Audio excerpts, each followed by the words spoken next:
ഉദ്യോഗാർത്ഥികൾക്ക് നമസ്കാരം. ഞാൻ ഹാജിയാണ്. നമ്മളിന്ന് PSC ബുള്ളറ്റിൻ 2020 മാർച്ച് മാസത്തെ കറണ്ട് അഫേഴ്സിൻ്റെ രണ്ടാമത്തെ ക്ലാസ്സിലേക്ക് കടക്കുകയാണ്. അപ്പോൾ മാർച്ച് മാസത്തെ കറണ്ട് അഫെയർ 2 എപ്പിസോഡായിട്ടാണ് നമ്മൾ ചെയ്തിട്ടുള്ളത്. 6ാമത്തതും ഇപ്പോൾ ചെയ്യുന്ന 7ാമത്തേതും. അപ്പോൾ PSC ബുള്ളറ്റിൻ പ്രകാരമുള്ള ക്ലാസ്സാണ് ഇപ്പോൾ നടക്കുന്നത്. കറണ്ട് അഫെയർ എങ്ങനെയാണ് പൂർണ്ണമായിട്ട് പഠിക്കുക എന്ന് ചോദിച്ചു കഴിഞ്ഞാൽ നമുക്ക് ആദ്യം PSC ബുള്ളറ്റിൻ പ്രകാരമുള്ള ഒരു ക്ലാസ് ഇതിനകത്ത് റെഗുലറായിട്ട് നടന്നു വരുന്നുണ്ട്. അതിനോടൊപ്പം തന്നെ മറ്റ് സൈറ്റുകളിൽ കയറിയിട്ട് നമ്മൾ കറണ്ട് അഫെയർസ് കളക്ട് ചെയ്തുകൊണ്ട് അത് നടത്തുന്നുണ്ട്. അങ്ങനത്തെ 2 എണ്ണം അങ്ങനെ നമ്മൾ കംപ്ലീറ്റ് ആയിട്ട് നമ്മൾ ഇതിനകത്ത് പ്ലേലിസ്റ്റ് ചെയ്തിട്ടുണ്ട്. അപ്പോൾ മറ്റുള്ള കറണ്ട് അഫെയർ, ഇതിപ്പോൾ കറണ്ട് അഫെയറിൻ്റെ 7ാമത്തെ ക്ലാസ്സാണ്. നമ്മുടെ LD LGSൻ്റെ സിലബസ് വന്നതിന് ശേഷമുള്ള 7ാമത്തെ ക്ലാസ്സാണ് ഇപ്പോൾ നടക്കുന്നത്. ക്ലാസ് കാണാത്തവരുണ്ടെങ്കിൽ ഞാൻ താഴെ ഡിസ്ക്രിപ്ഷൻ ബോക്സിൽ അതിൻ്റെ ലിങ്ക് കൊടുക്കാം, നിങ്ങളൊന്ന് കാണുക. അപ്പോൾ നമുക്ക് എല്ലാവർക്കും ക്ലാസ്സിലേക്ക് കടക്കാം. ഒരു നല്ല സൂപ്പർ ക്ലാസ് തന്നെ നിങ്ങൾക്ക് തരാൻ വേണ്ടി ഞാൻ ശ്രമിക്കാം. ഓക്കെ, ഏവർക്കും ഹാജാസ് PSCയിലേക്ക് കറണ്ട് അഫെയറിൻ്റെ ക്ലാസ്സിലേക്ക് PSC ബുള്ളറ്റിൻ പ്രകാരമുള്ള 2020 മാർച്ചിലെ PSC ബുള്ളറ്റിൻ പ്രകാരമുള്ള ക്ലാസ്സിലേക്ക് ഹൃദ്യമായ ഹാർദമായ സ്വാഗതം.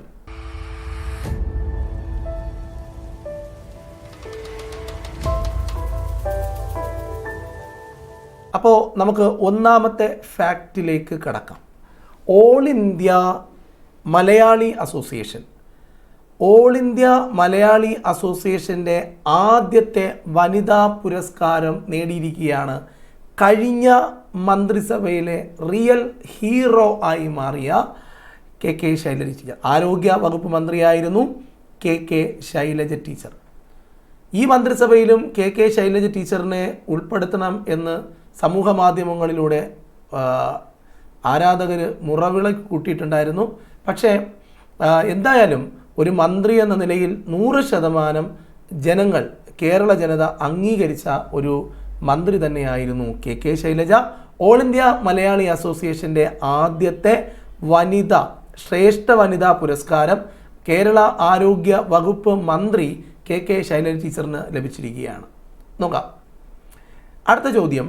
സൗദി അറേബ്യയിൽ ആജീവനാന്തമായി മരണം വരെ താമസിക്കുവാനുള്ള പ്രീമിയം റെസിഡൻസി കാർഡ്, എന്താണ് പ്രീമിയം റെസിഡൻസി കാർഡ് ലഭിച്ച ഇന്ത്യക്കാരനാണ് യൂസുഫ് അലി. പ്രമുഖ വ്യവസായിയാണ്, നമുക്കറിയാം ലുലു മാളൊക്കെ അദ്ദേഹത്തിൻ്റേതാണ് MA യൂസുഫ് അലി.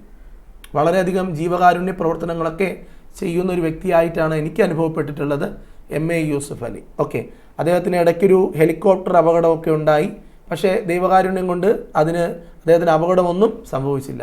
ഈ നാടിന് നന്മ ചെയ്യുന്ന എല്ലാ വ്യക്തികളും, ആരൊക്കെയാണോ നാടിന് നന്മ ചെയ്യുന്നത് അവരെല്ലാം സൗഭാഗ്യങ്ങളോടെ ഇരിക്കട്ടെ എന്ന് ആശംസിക്കുന്നു. 2 പോയിന്റുകൾ പഠിച്ചു. സൗദി അറേബ്യയിൽ ആജീവനാന്ത സ്ഥിര താമസത്തിനായി നൽകുന്ന ഒരു കാർഡാണ് പ്രീമിയം റെസിഡൻസി കാർഡ്. ഈ കാർഡ് ലഭിക്കുന്ന ഇന്ത്യയിലെ ആദ്യത്തെ ഇന്ത്യക്കാരൻ, അതാണ് പ്രത്യേകത. ആദ്യത്തെ ഇന്ത്യക്കാരൻ എന്നതാണ് പ്രത്യേകത. ആദ്യത്തെ ഇന്ത്യക്കാരൻ ആരെന്ന് ചോദിച്ചാൽ MA യൂസുഫ് അലിയാണ്. ഓക്കെ, സ്ലൈഡുകളിലൊക്കെ ചെറിയ വ്യത്യാസമൊക്കെ വരുത്തിയിട്ടുണ്ട്. നമ്മുടെ പിക്ചറൈസേഷനൊക്കെ ജസ്റ്റ് ഒന്ന് ഇങ്ങനെ ചരിക്കാനൊക്കെ നോക്കിയിട്ടുണ്ട്, ഒരു ഒറിജിനാലിറ്റി കിട്ടാൻ വേണ്ടിയിട്ട്. നോക്കണേ, 30 വർഷത്തോളം ഈജിപ്തിൻ്റെ പ്രസിഡൻ്റ് ആയിരുന്ന വ്യക്തിയാണ് ഈ കാണുന്നത്. അദ്ദേഹത്തിൻ്റെ പേര് ഹുസ്നി മുബാറക്ക് എന്നാണ്. അപ്പോൾ 30 വർഷത്തോളം ഈജിപ്തിൻ്റെ പ്രസിഡൻ്റായിരുന്ന ഹുസ്നി മുബാറക്ക് 2020 മരണപ്പെടുന്നു. അപ്പോൾ അല്ലെങ്കിൽ PSC ചോദിക്കും, ഈയിടെ അന്തരിച്ച ഈജിപ്റ്റ് 30 വർഷത്തോളം ഈജിപ്തിൻ്റെ പ്രസിഡൻ്റായിരുന്ന വ്യക്തി ആരാണ്? ഉത്തരം പറയണം, ഹുസ്നി മുബാറക്ക്. അപ്പോൾ 3 പോയിൻ്റാണ് നമ്മൾ പഠിച്ചത്. ഏതൊക്കെയാണ് ആ പോയിൻ്റ്? അതായത് ഓൾ ഇന്ത്യ മലയാളി അസോസിയേഷൻ്റെ ആദ്യത്തെ ശ്രേഷ്ഠ വനിതാ പുരസ്കാരം നേടിയത് KK ശൈലജ ടീച്ചറാണ്. ഓക്കെ, അടുത്തത് 2ാമത്തെ പോയിന്റ് എന്തായിരുന്നു? സൗദി അറേബ്യയിൽ ആജീവനാന്തമായി താമസിക്കുവാനുള്ള പ്രീമിയം റെസിഡൻസി കാർഡ് ലഭിക്കുന്ന ആദ്യത്തെ ഇന്ത്യക്കാരൻ MA യൂസുഫ് അലി. 30 വർഷത്തോളം ഈജിപ്തിൻ്റെ പ്രസിഡൻ്റ് ആയിരുന്ന ആരാണ് ഈ ഇടയ്ക്ക് മരിച്ചതെന്ന് ചോദിച്ചാൽ ഹുസ്നി മുബാറക്ക്. പേരെന്താണ്? ഹുസ്നി മുബാറക്ക്. നമുക്കറിയാം BBC വേൾഡ് ഹിസ്റ്ററീസ് മാഗസിൻ ലോകത്തിലെ എക്കാലത്തെയും മഹാനായ നേതാവായി തിരഞ്ഞെടുക്കപ്പെട്ട വ്യക്തി ആരാണ്? ഉത്തരം പറയണം, മഹാരാജ രഞ്ജിത് സിംഗ്. സിഖ് എംപയറിലെ ആദ്യത്തെ രാജാവായിരുന്നു. ലയൺ ഓഫ് പഞ്ചാബ് എന്നറിയപ്പെടുന്ന വ്യക്തിയാണ് ഇദ്ദേഹം. അദ്ദേഹം ജനിക്കുന്നത് ഇന്ന് പാകിസ്ഥാനിലെ ഒരു പ്രദേശത്താണ്, ഒരു പ്രവിശ്യയിലാണ് അദ്ദേഹം ജനിക്കുന്നത്. സിഖ് എംപയറിലെ ആദ്യത്തെ രാജാവായിരുന്നു മഹാരാജ രഞ്ജിത് സിംഗ്. അദ്ദേഹത്തെ ലയൺ ഓഫ് പഞ്ചാബ് എന്ന് വിശേഷിപ്പിക്കാറുണ്ട്. BBC വേൾഡ് ഹിസ്റ്ററീസ് മാഗസിൻ ലോക ചരിത്രത്തിലെ ഏറ്റവും മഹാനായ നേതാവായി തിരഞ്ഞെടുത്തത് മഹാരാജ രഞ്ജിത് സിംഗിനെയാണ്. ഓർക്കണം, ഇത് നമ്മുടെ ഇന്നത്തെ ക്ലാസ്സിലെ 4ാമത്തെ പോയിന്റാണ്. BBC വേൾഡ് ഹിസ്റ്ററീസ് മാഗസിൻ ലോക ചരിത്രത്തിലെ എക്കാലത്തെയും ഏറ്റവും മഹാനായ നേതാവായി തിരഞ്ഞെടുത്തത് മഹാരാജ രഞ്ജിത് സിംഗിനെ ആണ്. അദ്ദേഹം ആരാണ് എന്ന് നമുക്കറിയാം. 2020 മരണപ്പെട്ട ഏകദേശം 1981 മുതൽ 1991 വരെ 81 മുതൽ 91 വരെ ഏകദേശം ഒരു 10 വർഷക്കാലം UN മേധാവിയായിരുന്ന 2020 മരണപ്പെട്ട വ്യക്തിയുടെ പേര് എന്താണ്? ഉത്തരം ഫാവിയർ പെരേസ് എന്നാണ്. ഇദ്ദേഹമാണ് ഫാവിയർ പെരേസ്. ഏത് രാജ്യക്കാരനാണ്? പെറു എന്ന് പറയുന്ന രാജ്യക്കാരനാണ്. അപ്പോൾ 1981 മുതൽ 1991 വരെ 10 വർഷക്കാലം UN മേധാവിയായിരുന്ന ഫാവിയർ പെരേസ് 2020 മരണപ്പെടുന്നു. രാജ്യം പെറു ആണ്. നമ്മുടെ സർക്കാർ, കേരള സർക്കാർ ശാസ്ത്ര ഗവേഷണ രംഗത്തെ സമഗ്ര സംഭാവനകൾക്ക് വേണ്ടിയിട്ട് ഏർപ്പെടുത്തിയ ആദ്യത്തെ കൈരളി പുരസ്കാരം ഇത് ലഭിക്കുന്നത് 2 പേർക്കാണ്. ഒന്ന് പ്രൊഫസർ M വിജയൻ, രണ്ടാമത് കിട്ടുന്നത് പുതുശ്ശേരി രാമചന്ദ്രൻ. ശ്രദ്ധിച്ച് കേൾക്കണം, കേരള സർക്കാർ ശാസ്ത്ര ഗവേഷണ രംഗത്തെ സംഭാവനകൾക്ക് വേണ്ടി ഒരു അവാർഡ് ഏർപ്പെടുത്തുകയാണ്. അവാർഡിൻ്റെ പേര് കൈരളി അവാർഡ് എന്നാണ്. ഈ കൈരളി അവാർഡ് ആദ്യമായി പങ്കുവെക്കുന്നത് 2 പേരാണ്. അതിൽ ഒന്ന് പ്രൊഫസർ M വിജയനും രണ്ടാമത് ഡോക്ടർ പുതുശ്ശേരി രാമചന്ദ്രനും ആണ്. അപ്പോൾ 3 പോയിന്റുകളാണ് നമ്മളിപ്പോൾ നോക്കിയത്. ആ 3 പോയിന്റുകൾ നമുക്ക് നോക്കാം. BBC വേൾഡ് ഹിസ്റ്ററീസ് മാഗസിൻ ലോക ചരിത്രത്തിലെ എക്കാലത്തെയും മഹാനായ നേതാവായി തിരഞ്ഞെടുത്തത് മഹാരാജ രഞ്ജിത് സിംഗിനെ ആണ്. ആരാണ് മഹാരാജ രഞ്ജിത് സിംഗ് എന്ന് നമ്മൾ പറഞ്ഞായിരുന്നു. അടുത്ത് പറയാൻ പോകുന്നത് 1981 മുതൽ 1991 വരെ 10 വർഷക്കാലം UN മേധാവിയായിരുന്ന ഫാവിയർ പെരേസ് 2020 മരണപ്പെടുന്നു. രാജ്യം പെറു ആണ്. കേരള സർക്കാർ ശാസ്ത്ര ഗവേഷണ രംഗത്തെ സംഭാവനകൾക്ക് വേണ്ടി ഏർപ്പെടുത്തിയ ആദ്യത്തെ കൈരളി പുരസ്കാരം നേടുന്നത് പ്രൊഫസർ M വിജയനും ഡോക്ടർ പുതുശ്ശേരി രാമചന്ദ്രനും ചേർന്നിട്ടാണ്.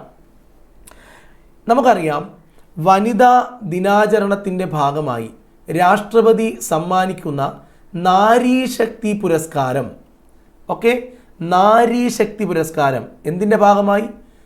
വനിതാ ദിനാചരണത്തിൻ്റെ ഭാഗമായി രാഷ്ട്രപതി കൊടുക്കുന്ന നാരീശക്തി പുരസ്കാരം സാക്ഷരതാ മിഷന്റെ പഠിതാക്കളായി നേട്ടങ്ങൾ കൊയ്ത ഈ അമ്മൂമ്മയ്ക്കും, പേരെന്താണ്? ഭാഗീരഥി അമ്മയ്ക്കും ആലപ്പുഴ ജില്ലയിലെ കാർത്യായനി അമ്മയ്ക്കും ലഭിച്ചു. അടിപൊളി. 2 പേർക്കാണ് കിട്ടിയത്. ആർക്കാണ് കിട്ടിയത്? കിട്ടിയത് കൊല്ലം. 2 പേർക്കാണ്. കൊല്ലം ജില്ലയിലെ ഭാഗീരഥി അമ്മയ്ക്കും 2 ആലപ്പുഴ ജില്ലയിലെ കാർത്യായനി അമ്മയ്ക്കുമാണ് കിട്ടിയത്. എന്ത് അവാർഡാണ് കിട്ടിയത്? വനിതാ ദിനാചരണത്തിൻ്റെ ഭാഗമായി രാഷ്ട്രപതി സമ്മാനിക്കുന്ന നാരീശക്തി പുരസ്കാരം. കൊല്ലം ജില്ലയിലെ ഭാഗീരഥി അമ്മയ്ക്കും ആലപ്പുഴ ജില്ലയിലെ കാർത്യായനി അമ്മയ്ക്കുമാണ് ആ സമ്മാനം കിട്ടിയത്. ഓക്കെ, നാരീശക്തി പുരസ്കാരം. ഇത് കണ്ടോ, നാഷണൽ സയൻസ് ഡേ ഫെബ്രുവരി 28 CV രാമൻ അദ്ദേഹത്തിന് നൊബേൽ സമ്മാനം കിട്ടിയ ആ ഒരു സംഭവവുമായി ബന്ധപ്പെട്ടുകൊണ്ടാണ് നമ്മൾ ദേശീയ ശാസ്ത്ര ദിനമായി ഫെബ്രുവരി 28 ആചരിക്കുന്നത്. അതായത് 2020 ഫെബ്രുവരി 28 ആചരിച്ച ദേശീയ ശാസ്ത്ര ദിനത്തിൻ്റെ ആശയം വിമൺ ഇൻ സയൻസ് എന്നാണ്. അപ്പോൾ ശാസ്ത്രത്തിൽ വനിതകൾ, വുമൺ ഇൻ സയൻസ് എന്നതായിരുന്നു 2020 ദേശീയ ശാസ്ത്ര ദിനത്തിൻ്റെ ആശയം. ഓക്കെ, നമുക്ക് വരാം. അതായത് 2020 മുതൽ ഫെബ്രുവരി 27 എന്ന് പറയുന്ന ദിവസം, ആ ദിവസത്തെ നോട്ട് ചെയ്ത് വെക്കുക. ഫെബ്രുവരി 27 നമ്മൾ നാഷണൽ പ്രോട്ടീൻ ഡേ ആയിട്ട് ആചരിക്കാൻ തീരുമാനിച്ചിരിക്കുകയാണ്. പ്രോട്ടീൻ എന്ന് പറഞ്ഞാൽ നമ്മുടെ ശരീരം മൊത്തം പ്രോട്ടീനാണ്. 20 അമിനോ ആസിഡുകൾ കൊണ്ടാണ് നമ്മുടെ ശരീരം നിർമ്മിക്കപ്പെട്ടിരിക്കുന്നത്. 20 ടൈപ്പ് ഓഫ് അമിനോ ആസിഡുകൾ നമ്മുടെ ശരീരത്തിന് ആവശ്യമാണ് പ്രോട്ടീനുകളുടെ നിർമ്മാണത്തിന്. ഹ്യൂമൻ ബോഡി എന്ന് പറഞ്ഞാൽ ടോട്ടലി പ്രോട്ടീനാണ്. എൻസൈമുകളെല്ലാം പ്രോട്ടീനാണ്. പ്രോട്ടീൻ്റെ പ്രാധാന്യം വളരെ അധികമാണ് ഒരു ഡെയിലി ലൈഫിൽ പ്രോട്ടീൻ. അതുകൊണ്ടാണ് ഫെബ്രുവരി 27 നമ്മൾ പ്രോട്ടീൻ ഡേ ആയിട്ട് തിരഞ്ഞെടുക്കുന്നത്. ആരോഗ്യ പരിപാലനത്തിന് പ്രോട്ടീൻ എത്രത്തോളം അത്യന്താപേക്ഷിതമാണ് എന്ന് പൗരന്മാരിൽ ഒരു അവബോധം സൃഷ്ടിക്കുക എന്നതാണ് ഈ പ്രോട്ടീൻ ദിനം കൊണ്ട് ഉദ്ദേശിക്കുന്നത്. പഠിക്കണം, PSC ചോദിക്കും. February 27 protein day, national protein day ആണ്. പ്രോട്ടീൻ ഉണ്ടെങ്കിലേ ശരീരത്തിന് ആരോഗ്യം കിട്ടുള്ളൂ, ശരീരത്തിന് വളരാൻ കഴിയുള്ളൂ. Protein is very essential. മീൻ, മുട്ട, ഇറച്ചി ഇതെല്ലാം പ്രോട്ടീനാണ്. കടല, പയർ ഇതെല്ലാം പ്രോട്ടീനാണ്. പാല് പ്രോട്ടീൻ ഉണ്ട്. ഓക്കെ, ശരി. സോയാബീൻ പ്രോട്ടീൻ്റെ വലിയൊരു സോഴ്സാണ്. ഉലുവ പ്രോട്ടീൻ്റെ സോഴ്സാണ്. നോക്കാം.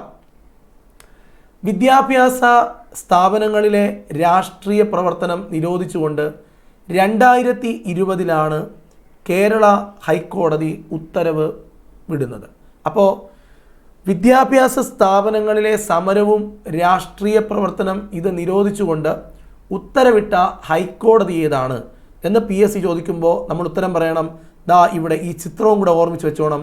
കേരള ഹൈക്കോടതി വിദ്യാഭ്യാസ സ്ഥാപനങ്ങളിലെ സമരവും രാഷ്ട്രീയ പ്രവർത്തനവും നിരോധിച്ചുകൊണ്ട് ഹൈക്കോടതി ഉത്തരവിട്ടു. ഏത് ഹൈക്കോടതിയാണ് ഉത്തരവിട്ടത്? കേരള ഹൈക്കോടതിയാണ്. നല്ല കാര്യമാണ്. നമുക്ക് അടുത്ത പോയിന്റിലേക്ക് വരാം. നോക്കൂ, NSG എന്ന് പറയും. NSG എന്ന് പറഞ്ഞാൽ ഇതൊരു നാഷണൽ സെക്യൂരിറ്റി ഗാർഡ് എന്ന് പറയും. അർദ്ധ സൈനിക വിഭാഗമാണ്.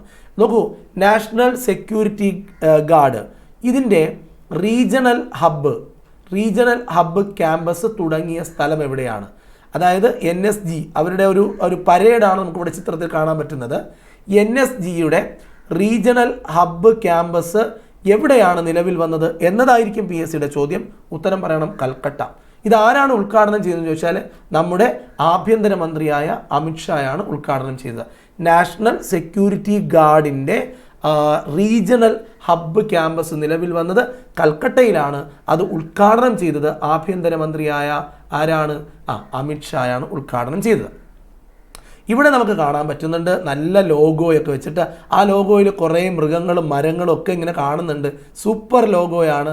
World wildlife day 3 March 2020 ലോക വന്യജീവി ദിനം. അടിപൊളി. ലോക വന്യജീവി ദിനം എന്നാണ്? മാർച്ച് 3 ഇപ്രാവശ്യത്തെ സന്ദേശം, അതായത് 2020 മാർച്ച് 3 ലോക വന്യജീവി സന്ദേശം ഇതാണ്. എന്താണ്? Sustaining all life on earth. Sustaining all life on earth. Sustaining all life on earth. World life day, world wildlife day ആയിട്ട് തിരഞ്ഞെടുത്ത ദിവസം March 3 March 3 world wildlife day ആയി തിരഞ്ഞെടുത്തിരിക്കുന്നു. ലോക വന്യജീവി ദിനമായി തിരഞ്ഞെടുത്തിരിക്കുന്നു. നല്ല ലോഗോയാണ്. മാർച്ച് 3 2020 ലോക ദിനത്തിൻ്റെ സന്ദേശം എന്ന് പറയുന്നത് sustaining all life on earth എന്നാണ്. ഓക്കെ, ഇത് കാണുന്നത് കണ്ടോ? നല്ല ഒരു ചിത്രമാണ് ഇവിടെ നമുക്ക് കാണാൻ കഴിയുന്നത്. ഇതിൻ്റെ പേരാണ് സ്വാതി എന്ന് പറയും. സ്വാതി എന്ന് പറഞ്ഞാൽ ഒരു വെപ്പൺ ലൊക്കേറ്റിംഗ് റഡാറാണ്. 4 എണ്ണം. ഓക്കെ, അതായത് നമ്മുടെ DRDO ഉണ്ടല്ലോ, ഡിഫൻസ് റിസർച്ച് ഡെവലപ്മെൻറ്റ് ഓർഗനൈസേഷൻ. നമ്മുടെ രാജ്യത്ത് മിസൈലുകൾ ഉണ്ടാക്കുന്ന റോക്കറ്റുകൾ, അതുപോലെ തന്നെ സാറ്റലൈറ്റുകൾ അയക്കാനുള്ള വാഹനങ്ങൾ, ഇതൊക്കെ നിർമ്മിക്കുന്ന ഒരു സ്ഥാപനമാണ് DRDO.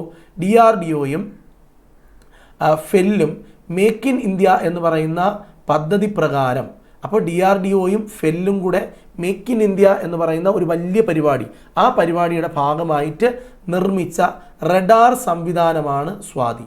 Weapon locating റഡാറാണ്. 4 എണ്ണം.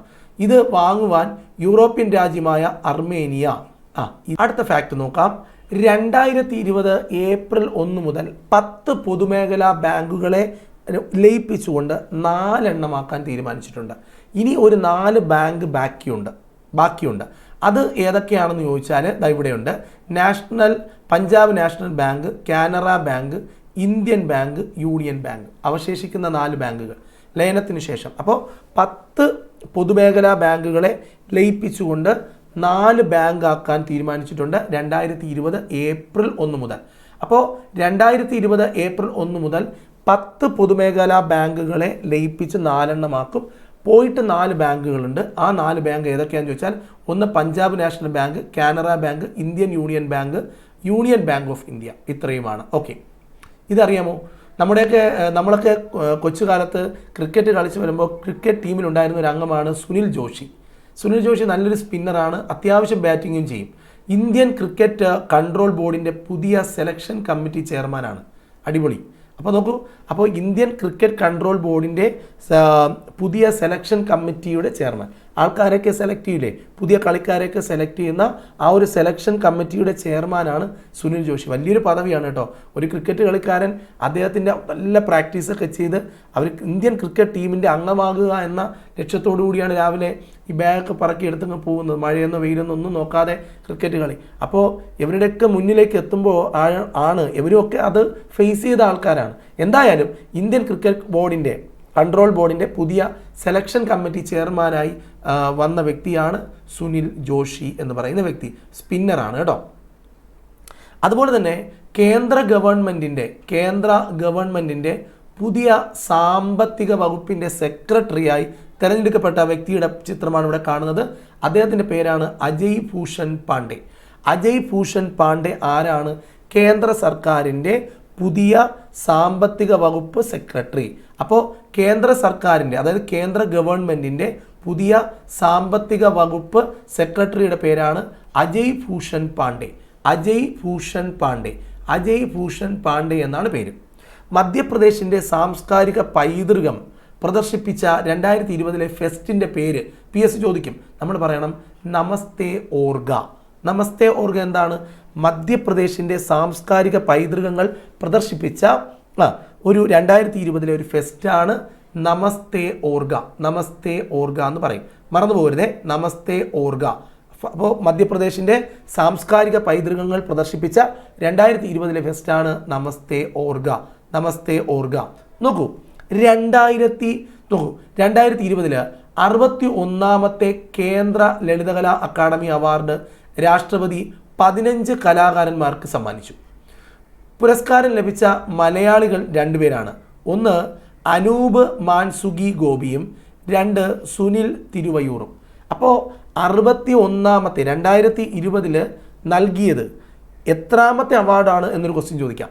ചില ആൾക്കാർ പറയും, സാറ് ഇതിന് നമുക്ക് ക്വസ്റ്റ്യൻ ആൻസർ മോഡലിൽ തരാമോ എന്ന്. ക്വസ്റ്റ്യൻ ആൻസർ മോഡലിൽ തരുമ്പം ഇതിനകത്ത് ഈ 61ാമത്തത് അല്ലെങ്കിൽ വേറെ 1-2 ഫാക്റ്റുകളൊക്കെ ഇതിനകത്തുണ്ട്, അത് നഷ്ടപ്പെട്ടു പോകും. അതുകൊണ്ടാണ് PSC ബുള്ളറ്റിന് അതുപോലെ നമ്മൾ വെട്ടിയെടുത്ത് ഇവിടെ കൊണ്ടുവന്ന് പ്രദർശിപ്പിക്കുന്നത്. 61ാമത്തെ കേന്ദ്ര ലളിതകലാ അക്കാദമി അവാർഡ് ആരാണ് സമ്മാനിച്ചതെന്ന് ചോദിച്ചാൽ രാഷ്ട്രപതിയാണ്. രാംനാഥ് കോവിന്ദാണ്. എത്ര കലാകാരന്മാർക്കാണ്? ഇതെല്ലാം ചോദ്യങ്ങളാവാൻ ചിലപ്പോൾ. 15 കലാകാരന്മാർക്കാണ് കൊടുത്തത്. അപ്പോൾ എത്ര മലയാളികൾക്കാണ് കിട്ടിയത്? 2 മലയാളികൾക്ക്. അപ്പോൾ എത്ര ചോദ്യമായി? അത് ആർക്കൊക്കെയാണ് കിട്ടിയത്? മാൻസുഗി ഗോപിക്കും സുനിൽ തിരുവയ്യൂറിനുമാണ് കിട്ടിയത്. ക്ലിയർ ആണോ? നമുക്ക് അടുത്ത ഫാക്റ്റിലേക്ക് പോകാം. ഈ ചിത്രത്തിൽ കാണുന്നത് യാദവ് പായങ്കാണ്. ആരാണ് Yadav Payeng? Forest man of India എന്നറിയപ്പെടുന്ന വ്യക്തിയാണ്. ആസാമിലുള്ള ഒരു പരിസ്ഥിതി പ്രവർത്തകനാണ് ഇദ്ദേഹം. അദ്ദേഹത്തിൻ്റെ പേരാണ് യാദവ് പായങ്ക് എന്ന് പറയും.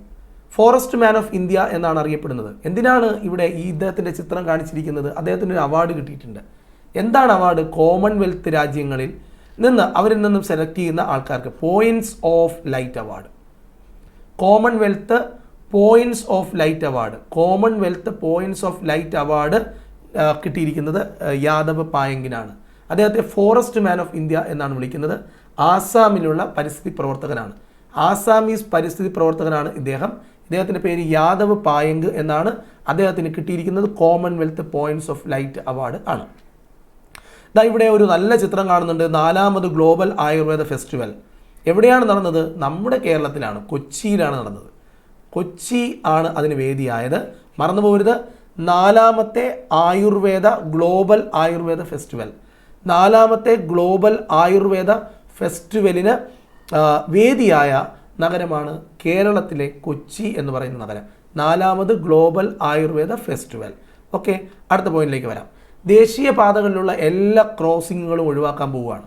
ദേശീയപാതകളിൽ റോഡുകൾ മുറിച്ചിട്ടുള്ള ക്രോസിംഗ് ഉണ്ടല്ലോ, അതിന് പകരമായിട്ട് പാലം കൊണ്ടുവരികയാണ്. അതിൻ്റെ ചിഹ്നമാണ് ഇവിടെ കൊടുത്തിരിക്കുന്നത്.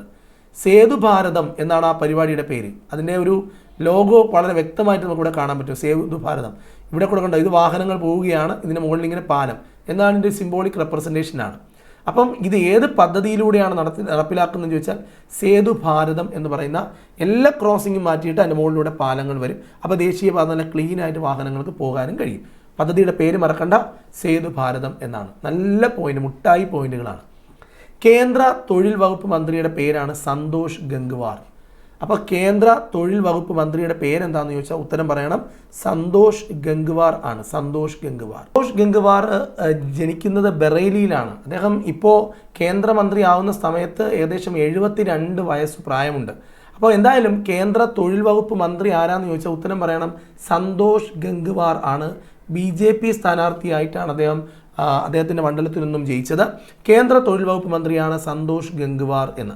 അപ്പോൾ നമുക്ക് അടുത്ത പോയിന്റ്, മാർച്ച് 7-ാം തീയതി നമുക്കറിയാം നമ്മുടെ കേരളത്തിലും പല സ്ഥലങ്ങളിലും കേന്ദ്ര സർക്കാരിൻ്റെ അധീനതയിൽ ദേശീയ ജൻ ഔഷധി കേന്ദ്രങ്ങളുണ്ട്. വളരെ മരുന്നൊക്കെ വളരെ വില കുറച്ച് നൽകുന്ന ഒരു ഉദ്ദേശമാണ് ഇതിനുള്ളത്. ദേശീയ ജൻ ഔഷധി ദിവസമായിട്ട് തിരഞ്ഞെടുത്തിരിക്കുകയാണ് മാർച്ച് 7. ഓക്കെ, അപ്പോൾ ജൻ ഔഷധി ദിവസ് എന്നാണെന്ന് ചോദിച്ചാൽ മാർച്ച് 7 എന്ന് പറയണം, മറക്കരുത്. ജൻ ഔഷധി ദിവസം, ദേശീയ നാഷണൽ ജൻ ഔഷധ് ദിവസ് എന്നാണെന്ന് ചോദിച്ചാൽ മാർച്ച് 7-നാണ്. ഇതെന്താണിത്, പള്ളിപ്പെരുന്നാളാണോ? ഭയങ്കര ഒരു ഗംഭീരമായ വെട്ടവും പ്രകാശവും ഒക്കെ, ഇതെന്താണ് ഉത്സവമാണോ? അല്ല, ഇത് നമ്മുടെ ചന്ദ്രയാൻ 3 2 കഴിഞ്ഞു. ചന്ദ്രയാൻ 3 ഏകദേശം നമ്മുടെ 2021 പകുതിയോടുകൂടിയാണ് ചന്ദ്രയാൻ 3ൻ്റെ വിക്ഷേപണം ഉണ്ടാകുമെന്ന് ISRO 2020 പ്രഖ്യാപിക്കുകയുണ്ടായി. 2020 ഓക്കെ, 2020 തുടക്കത്തിലാണ് പ്രഖ്യാപിച്ചത് ചന്ദ്രയാൻ 3ൻ്റെ വിക്ഷേപണം ഉണ്ടാകും എന്ന്. അപ്പോൾ ചന്ദ്രയാൻ 3 വിക്ഷേപിക്കുന്നത് ISRO ആണ്. ഓക്കെ, നോക്കാം. ഇത് ഇന്ത്യൻ കോസ്റ്റ് ഗാർഡ് കമ്മീഷൻ ചെയ്ത പുതിയൊരു കപ്പലാണ്. ഈ കപ്പലിൻ്റെ പേരാണ് വരദ്. പൂർണ്ണമായ പേര് ICGS വരദ് എന്നാണ്. ICGS വരദ് എന്നാണ്. ഇന്ത്യ കോസ്റ്റ് ഗാർഡ് കമ്മീഷൻ ചെയ്ത ഏറ്റവും പുതിയ നിരീക്ഷണ കപ്പലാണ് വരദ്. ICGS വരദ് എന്നാണ്. ഓക്കെ, അപ്പോൾ നല്ല ഭംഗിയുള്ളൊരു കപ്പലാണ്. ആ കപ്പലിൻ്റെ ചിത്രം തന്നെയാണ് നമ്മളിവിടെ കൊണ്ടുവന്നിട്ടുള്ളത്. ഇന്ത്യ കോസ്റ്റ് ഗാർഡ് കമ്മീഷൻ ചെയ്ത പുതിയ നിരീക്ഷണ കപ്പലിൻ്റെ പേരാണ് ICGS വരദ്. ഇത് ഏത് ടീമാണ്? മഞ്ഞ കളറൊക്കെ ആയിട്ട് കാണുമ്പോഴേ അറിയാം, ഓസ്ട്രേലിയൻ ടീമാണ്. ഓസ്ട്രേലിയൻ ടീമിൽ എന്തിനാണ് നമ്മളിവിടെ കൊണ്ടുവന്നിരിക്കുന്നത്? 2020 ICC വനിതാ 2020 ലോകകപ്പ് കിരീടം ആർക്കാണ് കിട്ടിയത്? ഇന്ത്യയെ 85 റൺസിന് പരാജയപ്പെടുത്തിയാണ് അവർക്ക് കിട്ടിയത്. ഇന്ത്യയെ പരാജയപ്പെടുത്തിയാണ്. ഇന്ത്യയുടെ വനിതാ ടീമും അതിശക്തം തന്നെയാണ്. പക്ഷേ നിർഭാഗ്യവശാൽ 85 റൺസിന് അവർ തോറ്റു. ഇന്ത്യ തോറ്റു. ഓസ്ട്രേലിയ 85 റൺസിന് ജയിച്ചു. 2020 വനിതാ 2020 വേൾഡ് കപ്പ് ഓസ്ട്രേലിയക്ക് ലഭിച്ചു. നന്നായിട്ട് ക്രിക്കറ്റ് കളിക്കുന്ന ടീം തന്നെയാണ് ഓസ്ട്രേലിയ. നോക്കണേ, ഉത്തരാഖണ്ഡ്, ഹിമാചൽ പ്രദേശിൻ്റെ തൊട്ടടുത്ത് നടക്കുന്ന ഭയങ്കര തണുപ്പുള്ള ഒരു സ്ഥലമാണ് ഉത്തരാഖണ്ഡ്. ഉത്തരാഖണ്ഡിൻ്റെ ഉഷ്ണകാല തലസ്ഥാനമായി ഗൈർസെയിൻ എന്ന് പറയുന്ന സ്ഥലത്തെ തിരഞ്ഞെടുത്തിട്ടുണ്ട്. ഇതാണ് ഉഷ്ണകാല തലസ്ഥാനം. ഉത്തരാഖണ്ഡ് പൊതുവേ ഭയങ്കര തണുപ്പാണ്. അവിടുത്തെ ഉഷ്ണകാല തലസ്ഥാനമായി തിരഞ്ഞെടുത്തിരിക്കുന്ന സ്ഥലമാണ് ഗൈർസെയിൻ എന്ന് പറയുന്ന സ്ഥലം. ഗൈർസെയിൻ, മറന്നു പോകരുത്, ഗൈർസെയിൻ എന്ന് പറയും. ഓക്കെ, ഇദ്ദേഹത്തിൻ്റെ പേരാണ് ബിമൽ ജുൽക്ക എന്നാണ് പേര്. ഒരു വെറൈറ്റി പേരാണ് ബിമൽ ജുൽക്ക. പേരെന്താണ്? പേരൊന്ന് പറഞ്ഞു പഠിച്ചേ. ബിമൽ ജുൽക്ക ഇന്ത്യയുടെ പുതിയ ചീഫ് ഇൻഫർമേഷൻ കമ്മീഷണറാണ്. ഓക്കെ, ഇന്ത്യയുടെ പുതിയ ചീഫ് ഇൻഫർമേഷൻ കമ്മീഷണറായി ചുമതലയേറ്റ വ്യക്തിയുടെ പേരാണ് ബിമൽ ജുൽക്ക. പേരൊന്നുകൂടി പറയാം, ബിമൽ ജുൽക്ക എന്നാണ്. ഒന്നുകൂടെ പേര് ബിമൽ ജുൽക്ക. നോക്കൂ, ഇതാരുടെ ചിത്രമാണ്? ഞാൻ പറഞ്ഞു, ഇന്ത്യ അതിഭയങ്കരമായി ഗംഭീരമായി ക്രിക്കറ്റ് കളിക്കുന്ന ഒരു ടീം കൂടിയാണ്. ICC 2020 വേൾഡ് ക്രിക്കറ്റ് ബാറ്റിങ്ങിൽ 2ാം റാങ്ക് നേടിയ വ്യക്തിയാണിത്. ഷഫാലി വർമ്മ എന്നാണ് പേര്. ഷഫാലി വർമ്മ 2020 കപ്പടിച്ചതാരാണ്? ഓസ്ട്രേലിയയാണ്. ഇന്ത്യയെ 85 റൺസിന് തോപ്പിച്ചു. എങ്കിലും ICC 2020 വനിതാ വേൾഡ് ക്രിക്കറ്റ് ബാറ്റിങ്ങിൽ 2ാം റാങ്കുകാരി ആരാണെന്ന് ചോദിച്ചാൽ ഷഫാലി വർമ്മ ഇന്ത്യക്കാരിയാണ്. ഷഫാലി വർമ്മ. ഈ ഇടയ്ക്ക് പരിസ്ഥിതി ലോല പ്രദേശമായി തിരഞ്ഞെടുക്കപ്പെട്ട പ്രഖ്യാപിച്ച ഉദ്യാനം ഏതാണ് എന്ന് ചോദിച്ചാൽ പറയണം ചമ്പലാണ്. ചമ്പൽ ദേശീയ ഉദ്യാനം. ചമ്പൽ കാട് എന്നൊക്കെ നമ്മൾ കേട്ടിട്ടുണ്ട്. ഓക്കെ, പുലന്തേവി എന്നൊക്കെ പറഞ്ഞ് നമ്മൾ കേട്ടിട്ടുണ്ട്. അടുത്തിടെ പരിസ്ഥിതി ലോല പ്രദേശമായി പ്രഖ്യാപിച്ച ദേശീയ ഉദ്യാനം ഏതാണെന്ന് ചോദിച്ചാൽ ചമ്പൽ ദേശീയ ഉദ്യാനം. പരിസ്ഥിതി ലോല പ്രദേശമായി അടുത്തിടെ പ്രഖ്യാപിച്ച ദേശീയ ഉദ്യാനം ഏതാണെന്ന് ചോദിച്ചാൽ ഉത്തരം പറയണം ചമ്പൽ ദേശീയ ഉദ്യാനം. ശ്രദ്ധിച്ച് കേൾക്കണം. ഇത് നമുക്ക് ഞാൻ ഇവിടെ ക്ലാസ് എടുക്കുമ്പോൾ ഉള്ള പ്രത്യേകത, ഒരു പോയിന്റ് പോലും നഷ്ടപ്പെട്ടു പോകാതിരിക്കാൻ ശ്രമിക്കാറുണ്ട്. അതുകൊണ്ട് തന്നെ ഇത്രയും ഒരു നോട്ട് ഇതിനകത്ത് കൊടുത്തിട്ടുണ്ട്. ചോദിക്കാൻ സാധ്യതയുള്ളത് കൊണ്ട് നമുക്കൊന്ന് വായിക്കാം. വികലമായ മൂലധന നിക്ഷേപങ്ങളിലൂടെ തകർച്ചയുടെ വക്കിലെത്തിയ യെസ് ബാങ്കിനെ പുനരുദ്ധരിക്കാനായി റിസർവ് ബാങ്ക് ഓഫ് ഇന്ത്യയും കേന്ദ്ര സർക്കാരും നടപടികൾ ആരംഭിച്ചു. ഇതൊരു വാർത്തയാണ്. 2004 ആരംഭിച്ച ഈ സ്വകാര്യ ബാങ്കിൻ്റെ ആസ്ഥാനം മുംബൈയാണ്. അപ്പോൾ യെസ് ബാങ്ക് ഒരു സ്വകാര്യ ബാങ്കാണ്. ഇതിൻ്റെ ആസ്ഥാനം മുംബൈയാണ്. വികലമായ മൂലധന നിക്ഷേപം കൊണ്ട് തകർന്നിരിക്കുന്നു. അതിനെ രക്ഷിക്കാനുള്ള പരിപാടികൾ നടത്തുന്നത് കേന്ദ്ര സർക്കാരും റിസർവ് ബാങ്ക് ഓഫ് ഇന്ത്യയും ചേർന്നിട്ടാണ്. മൂലധന ക്ഷാമം നേരിടുന്ന ഈ ബാങ്കിനെ സംരക്ഷിക്കുന്നതിൻ്റെ ഭാഗമായി ഒരു മാസം പരമാവധി പിൻവലിക്കാവുന്ന തുകയായി 50,000 രൂപയെ നിജപ്പെടുത്തിയിട്ടുണ്ട്. ഓക്കെ, എന്നിട്ട് എന്ത് ചെയ്യുമെന്നറിയാമോ? ഈ ബാങ്കിനെ രക്ഷിക്കാൻ വേണ്ടിയിട്ട് ഭരണസമിതിയെ സസ്പെൻഡ് ചെയ്തു. ഓക്കെ, എന്നിട്ട് പുതിയ ആൾക്കാരെയൊക്കെ ഇവിടെ കൊണ്ടുവന്നു. ഓക്കെ, എന്നിട്ട് അങ്ങനെ കൊണ്ടുവന്ന യെസ് ബാങ്കിൻ്റെ പുതിയ മാനേജിംഗ് ഡയറക്ടറിൻ്റെ പേരാണ് റവനീത് ഗിൽ. അപ്പോൾ കുറേ വിവരങ്ങൾ ഇതിനകത്ത് അടങ്ങിയിട്ടുണ്ട്. അപ്പോൾ എന്ത് വേണമെങ്കിലും PSC ചോദിക്കാം. വികലമായ മൂലധനങ്ങൾ നിക്ഷേപത്തിലൂടെ തകർച്ചയുടെ വക്കിലെത്തി നിൽക്കുന്ന ബാങ്കാണ് യെസ് ബാങ്ക്. ഇതിനെ രക്ഷപ്പെടുത്താനുള്ള നടപടികൾ ആരംഭിച്ചത് റിസർവ് ബാങ്ക് ഓഫ് ഇന്ത്യയാണ്. പുതിയ നടപടിക്രമപ്രകാരം ഒരു മാസം പിൻവലിക്കാവുന്ന പരമാവധി തുക 50,000 രൂപയാണ്. അതിൻ്റെ പുതിയ മാനേജിംഗ് ഡയറക്ടറായി വരുന്ന വ്യക്തിയുടെ പേരാണ് റവനീത് ഗിൽ. പ്രിയ ഉദ്യോഗാർത്ഥികളെ, ഈ നമ്മുടെ ആറാമത്തെ കറണ്ട് അഫെയറും 7ാമത്തെ കറണ്ട് അഫെയറും കാണുകയാണെങ്കിൽ 2020 മാർച്ച് മാസത്തെ എല്ലാ കറണ്ട് അഫെയർ ഫാക്റ്റും നമ്മുടെ കൈകളിൽ എത്തിയിട്ടുണ്ട് എന്ന് നമുക്ക് അഭിമാനിക്കാം. എന്തായാലും നിങ്ങൾക്ക് നല്ലൊരു കറണ്ട് അഫെയർ ക്ലാസ് നൽകാൻ കഴിഞ്ഞു എന്ന ചാരിതാർത്ഥ്യത്തോടെ ഇന്നത്തെ ക്ലാസ് അവസാനിപ്പിക്കുകയാണ്. എല്ലാ കറണ്ട് അഫെയറും കാണുന്നത് ഞാൻ പ്ലേലിസ്റ്റിൽ എല്ലാ കറണ്ട് അഫെയറിൻ്റെ ക്ലാസ്സുകളും ഉൾപ്പെടുത്തിയിടാം. അപ്പോൾ നമുക്ക് അടുത്ത ദിവസം മറ്റൊരു ക്ലാസ്സുമായി കാണാം. ബൈ.